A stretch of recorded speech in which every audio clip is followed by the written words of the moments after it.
Bienvenidos a la información. Comenzamos una nueva entrega de BTV Noticias en su edición central de lunes. ¿Cómo le va, Stephanie Line? ¿Cómo anda? ¿Qué tal, Nico? Buenas tardes para ti y para todos. Bueno, comenzando la semana con un día muy agradable que te hace comenzar de otra manera. Muy primaveral. Muy primaveral. Muy primaveral, con temperatura más que agradable. Lo que nos había dicho el profe Serra, que lo van a ver en su rostro, está un poquito más veterano. Vamos a ver cómo pasó no solo por eso. Bueno, mire lo que es ese atardecer. Qué hermosura. ¿Cuándo hacemos un informativo en exteriores? ¿No? Para disfrutar de este atardecer. Qué lindo ahí, sobre la bahía de Montevideo. Bueno, y ya obviamente comenzando el noticiero en horas todavía. Con sol. Con sol. Bueno, vamos a hablar de deporte, semana especial para Peñarol por Copa Libertadores y además se disputó de manera parcial, todavía no terminó, la tercera fecha de clausura. Fiorella, bienvenida. ¿Cómo están? Muy buenos Saludo. colores hoy, la felicito. ¿Sí? Bueno, me alegro, qué suerte. El saludo para todas y para todos, así es, se disputó la tercera fecha del torneo clausura, está en disputa, va a haber un partido ahora en un ratito nada más. Nacional le ganó a Wanderers, que venía bien encaminado en este torneo, Peñarol le ganó de forma contundente a Rampla. Vamos a estar repasando los resultados, también lo que dijeron los entrenadores y empezando con esa previa de Copa Libertadores, Peñarol y Flamengo, se viene un gran partido. Exactamente. Bueno, y hay muchas noticias del mundo. Así es, con el adelanto de Lionel Vera. Bienvenido. ¿Qué tal? ¿Cómo están? Muy bien. Un saludo para ustedes y para la gente en casa. Vamos a estar hablando de Estados Unidos, un nuevo intento de asesinato contra el expresidente Donald Trump, el segundo en 2 meses, que agita una campaña bastante singular, por cierto. Y otras imágenes que queremos compartir con ustedes. Vean, pasó en Brasil, en San Pablo. Un debate entre candidatos a alcalde de San Pablo terminó en agresión luego de que uno golpeara a otro con una silla. Estaremos ampliando esa información, estoy más en el segmento internacional. Linda manera de saldar las diferencias, ¿no? Muy civilizada. Poco común. Fuerte las imágenes. Poco común. Sí, sí. Muy civilizada. Pidió disculpas después, ¿eh? Dijo que se le había ido la mano. Bueno, muy bien. Le van a dar un poquito más veterano, estuvo cumpliendo años el sábado. ¿Cómo pasó, profe? ¿Cómo anda? ¿Qué tal, Nicolás, Stephanie? Un saludo a todo el país. Sí, pasamos lindo, la verdad, muy agradecido. Hoy decía al mediodía, Roberto Carlos, somos iguales. Tuve 1 millón de amigos que saludaron, así que muchas gracias a todos, la verdad, muy amables. Estamos en esta jornada, le voy adelantando esto, y Stephanie se va a poner contenta. Durante los días, hoy, mañana, hasta el miércoles, estamos durante el día en modo verano, a la noche primavera, a pesar de que la primavera comienza el domingo. Así que disfruten estos días porque las temperaturas arriba de los 22, 24 grados promedialmente en todo el país, buen brillo solar, alguna nube, y a disfrutar este comienzo de primavera que de hecho ya estamos. Así que buenos augurios para esta segunda quincena del mes de septiembre. Bueno, un comienzo excelente. Sí, usted está todo el día acá, ¿no? Igual. Digo, Casi ni veo lo que sucede, pero bueno. Los 24 grados, pero bueno, no importa. La cuestión es que hay linda temperatura para los que la puedan disfrutar. Hay mucha gente de vacaciones, muchos niños, familias que se tomaron esta semana. ¿Le parece? Bueno, sí, compartimos titulares con ustedes.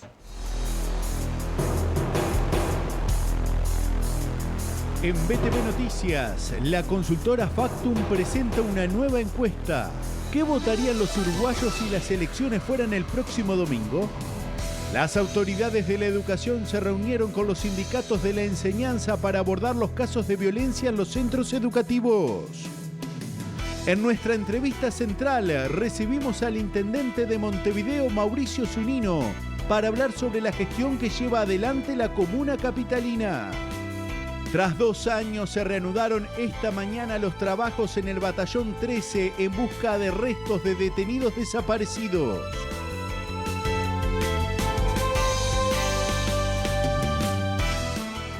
Presenta Yetur. Lleva tu Yetur Dashing y elegí tu beneficio. Financiación con tasa cero de Scotiabank o 1 año gratis de Seguro Sura. Yetur Dashing. Tecnología de vanguardia.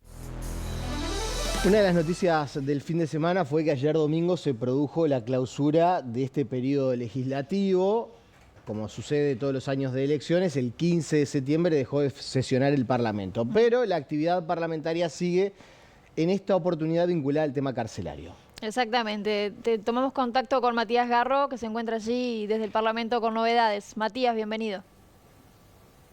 ¿Qué tal? Efectivamente, compañeros, en la jornada de ayer se cerró el periodo legislativo 2020-2025, pero quedarán funcionando comisiones permanentes para trabajar en algunas cosas puntuales. También se espera que en aproximadamente un mes y medio también surjan novedades en lo que tiene que ver con un proyecto para dar licencias a los casinos en lo que tiene que ver con el juego online. El grueso del trabajo parlamentario ya finalizó, pero seguirá, continuando operativo el Parlamento para diferentes actividades. Una de ellas vinculada al tema carcelario. Hoy estuvo el candidato por el Partido Nacional Álvaro Delgado junto a Valeria Ripoll para recibir un informe con propuestas justamente para mejorar el sistema carcelario. Ya vamos a estar repasando un poco sobre ese tema, pero antes, aquí en la antesala de la Cámara de Senadores se presentó la incorporación de 2 legisladores, 2 diputados nacionalistas, Gonzalo Irradiccioni y también Mujica, para incorporarse a lo que tiene que ver con el sector herrerista. Allí tuvimos la oportunidad de hablar con el expresidente Luis Alberto Lacalle, que no es habitual que brinde declaraciones a la prensa. En esta oportunidad tuvimos la oportunidad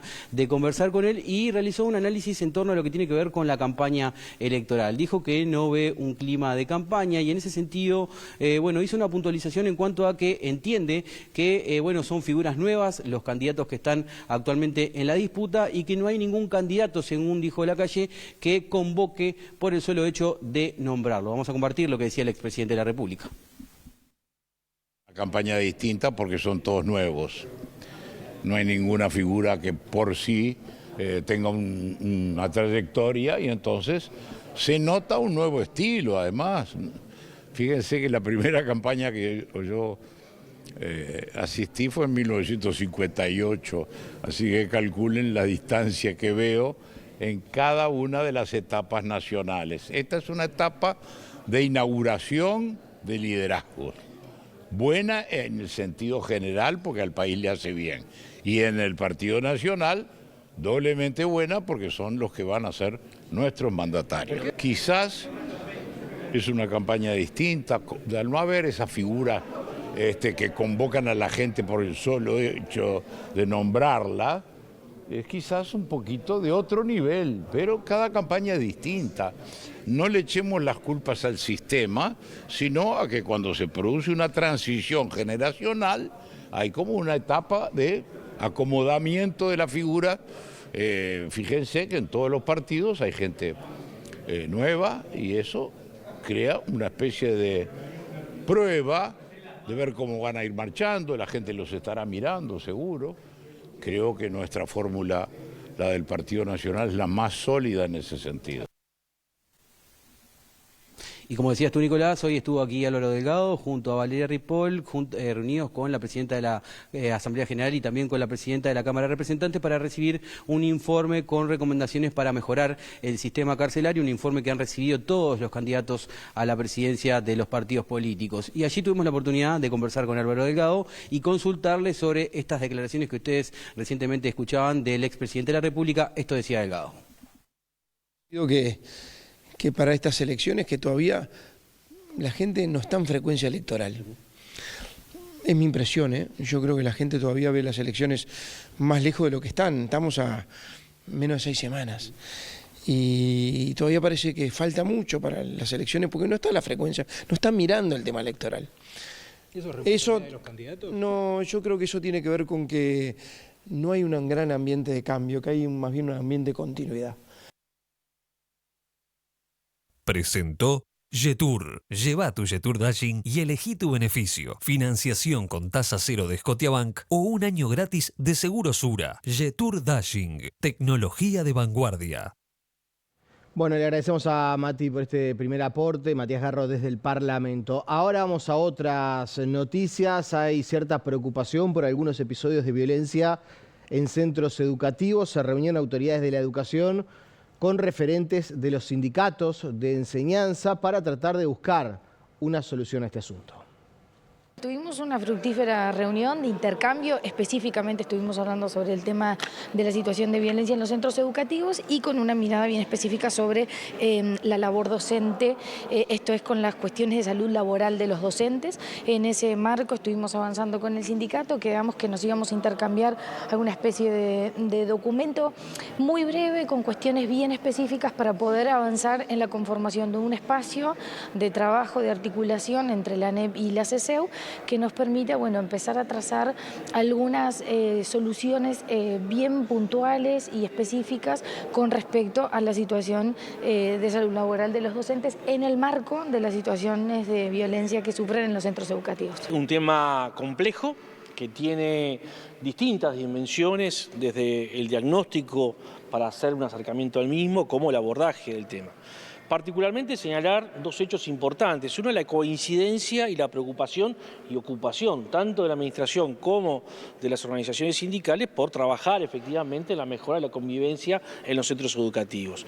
En segundo lugar, la coincidencia en abordar una de las dimensiones que para nosotros es muy importante, que es cuando los hechos de violencia afectan directamente el normal desarrollo del trabajo de docentes o de funcionarios en general, donde hay normativa específica que refieren al tema, que tiene que ser traducida a la realidad concreta que nos está tocando vivir hoy día, sobre todo para poder diagnosticarla debidamente y poder tomar medidas que permitan mejorar también eso que tiene que ver con las condiciones de trabajo y la salud laboral, que es un aspecto, una de las dimensiones del problema.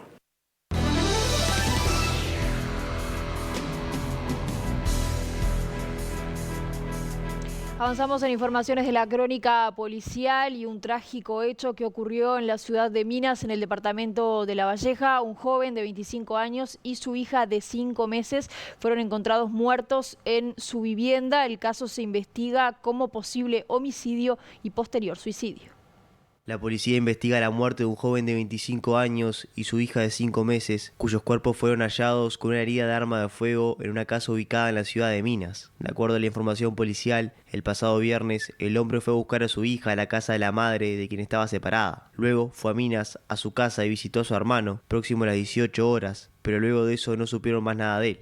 Este domingo, al mediodía, el hermano del joven llamó a la policía y comenzaron la búsqueda. El rastrillaje comenzó en la casa de la abuela del hombre, una vivienda que estaba abandonada. Allí, los efectivos se toparon con la cena, la bebé muerta de un balazo y el hombre también sin vida producto de una herida de arma de fuego. La policía inspeccionó el lugar y en el interior de la casa encontró 2 armas de fuego. Una de ellas era un revólver con 2 proyectiles detonados. La hipótesis policial es que el hombre mató a su bebé y luego se quitó la vida debido a que también se encontró una carta. El hombre no tenía antecedentes penales y tampoco consta que hubieran denuncias de violencias previas y el caso es investigado por la policía y la fiscalía. Terrible. Vamos a otra noticia también de la órbita policial. Una mujer de 35 años fue hallada sin vida en un predio cercano al Club de Golf del Cerro. Si bien presentaba heridas en el rostro, policía científica concluyó que no fue asesinada de un golpe. La policía investiga la muerte de una mujer de 35 años cuyo cuerpo fue hallado sobre la avenida General Eduardo da Costa y Lituania, próximo al Club de Golf del Cerro. Los efectivos tomaron conocimiento de la situación luego de un llamado al 911, alertando sobre una mujer tirada en una plaza. Según la primera información de la policía que llegó al lugar, la víctima presentaba varios golpes. Sin embargo, policía científica analizó el cuerpo y no pudo constatar que se hubiera tratado de un homicidio. En las indagaciones primarias realizadas en la escena del crimen, no se pudo catalogar el caso hasta el momento como una muerte violenta. En este sentido, la policía espera por el resultado de la autopsia para saber si efectivamente se trató de un homicidio. La víctima fue identificada como una mujer de 35 años que no tenía antecedentes penales y el dictamen forense será clave para establecer las causas de la muerte. Avanzamos en otros temas. Un equipo de antropólogos retomó en esta jornada los trabajos de excavación en el batallón número 13, luego de 2 años de suspendidas las tareas en el predio. En julio de 2022, una máquina retroexcavadora rompió un cable de alta tensión de UTE en el predio del batallón de infantería número 13, mientras el grupo de investigación en antropología forense realizaba su tarea rutinaria. El cable, que estaba ubicado en una zona clave para los investigadores, no figuraba en los planos e hizo que se suspendiera la búsqueda en la zona. 2 años más tarde, el Ministerio de Defensa Nacional, UTE y la Institución Nacional de Derechos Humanos firmaron un acuerdo tripartito por $58.000 para cubrir los costos para remover el cable. La empresa contratada hizo un tendido eléctrico paralelo e informó que no hay peligro en la zona, según declaraciones a la prensa de la antropóloga Alicia Luciardo. En la jornada de hoy, los antropólogos ingresaron al Batallón 13 para trabajar en una zona cautelada por la Institución Nacional de Derechos Humanos. En dicho predio funcionó el Centro Clandestino de Detención y Torturas 300 Carlos o Infierno Grande. Según Luciardo, la institución obtuvo información de un exmilitar sobre posibles enterramientos clandestinos detrás del Galpón 4. En ese lugar fueron hallados y recuperados en 2005 los restos de Fernando Miranda y en 2019 fueron identificados los restos de Eduardo Bleier. Bueno, y desde el Frente Amplio, Rafael Michelini propone que parte del Batallón 14 pase al Ministerio de Educación y Cultura para crear un parque de la memoria. Una propuesta similar a la que había planteado hace algún tiempo Marcelo Metediera, el intendente de Canelones. En su momento lo planteé en función del momento que estábamos viviendo, de un poco esa mezcla de bronca y frustración de no saber lo que está pasando, dónde están los desaparecidos, que te digan que no estaban ahí y ella es el cuarto cuerpo que aparece. Yo creo que eso tiene que tener algún manejo distinto, lo planteé en su momento, lo reconfiguré de alguna manera, tiene que ser un sitio de memoria, tiene que ser un espacio público, no ser un predio cerrado como es al día de hoy, por lo menos las zonas donde se trabaja. Hoy el lugar donde apareció Amelia es un pozo en el medio de un campo. Bueno, eso no puede ser. Yo creo que hay que reconfigurar un poco eso. En otros temas, el jefe de la Policía Caminera criticó al Frente Amplio por querer eliminar la institución y afirmó que los allanamientos nocturnos serán una revolución positiva. Estos cuestionamientos surgieron en el acto conmemorativo por el 70 aniversario de la Dirección Nacional de Policía Caminera. Hoy contamos con la totalidad de la flota renovada, autos y camionetas asignados 0 kilómetros. Nos entregaron motos nuevas, acordes para el servicio carretero que hacía más de 20 años que no recibíamos. Nos restablecieron vacantes para la escala básica y oficiales, nos dieron el apoyo y respaldo necesario para cumplir nuestra tarea.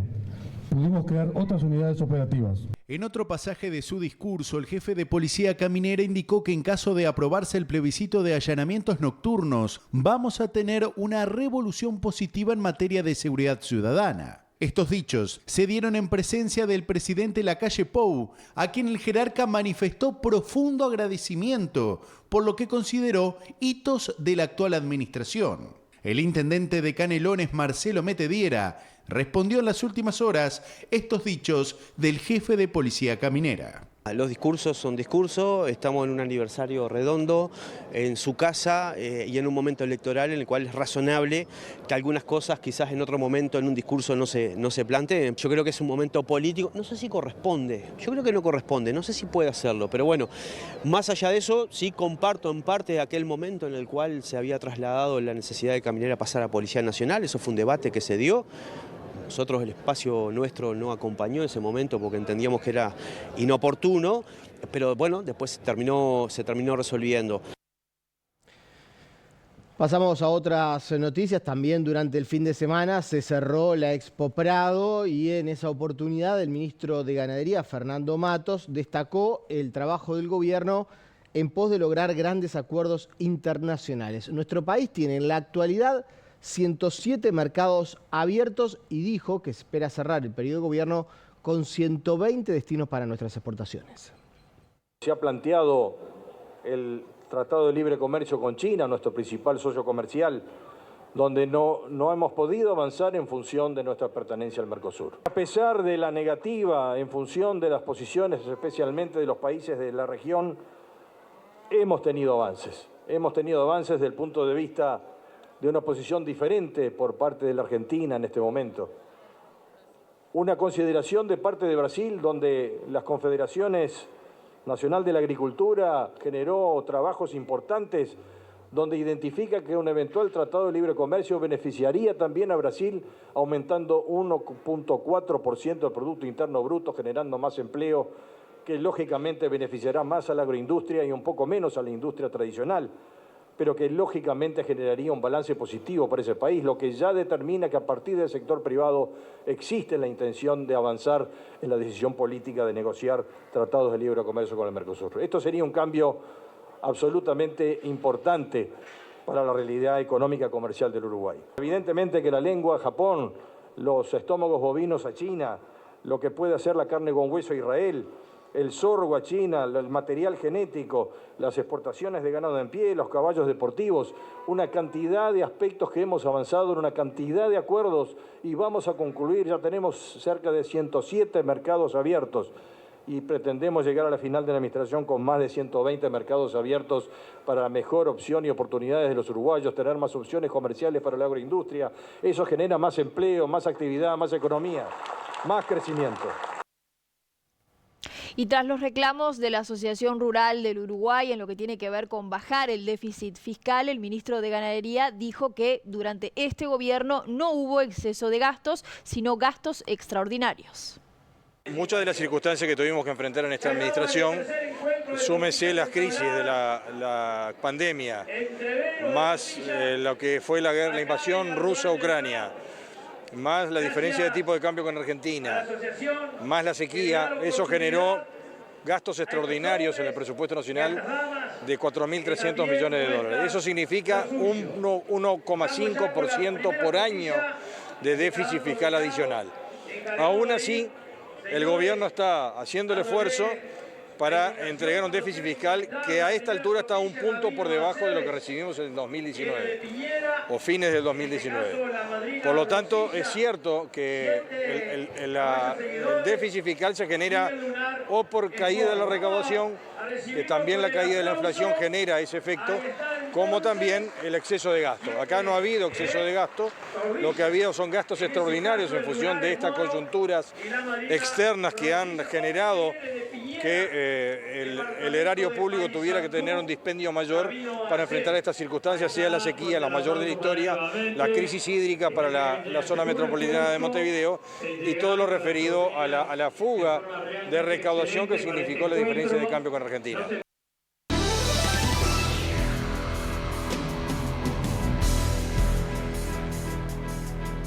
Vamos a información de ámbito internacional.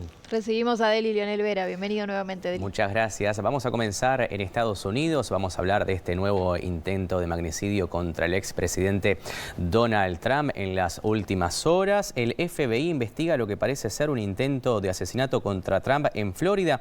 Un atacante protagonizó un tiroteo en las inmediaciones del club de golf de Donald Trump en West Palm Beach, Florida, mientras el candidato republicano jugaba al golf durante su día de descanso, resultando ileso.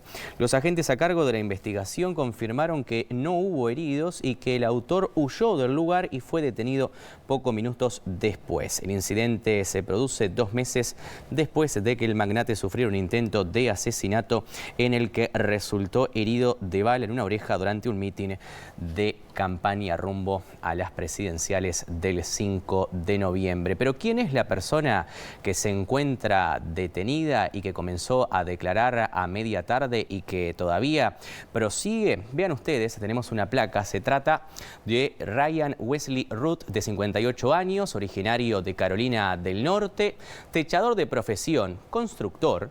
En 2016 votó por Donald Trump y se presenta como defensor de Ucrania. Dice que hará hasta lo imposible para que termine el conflicto entre Ucrania y Rusia. Es acusado por delitos federales con armas de fuego y por este suceso contra el expresidente Donald Trump podrían darle hasta 15 años de prisión. Pero también tiene un historial policial bastante largo y sorprendente. Vean ustedes: posesión de estupefacientes, conducción sin permiso, problemas fiscales, se atrincheró en el año 2002 en una tienda con un arma de fuego, fue acusado y condenado por delitos graves en Carolina del Norte, posesión por propiedad robada y atropelló a una persona también en el 2002 y se dio a la fuga.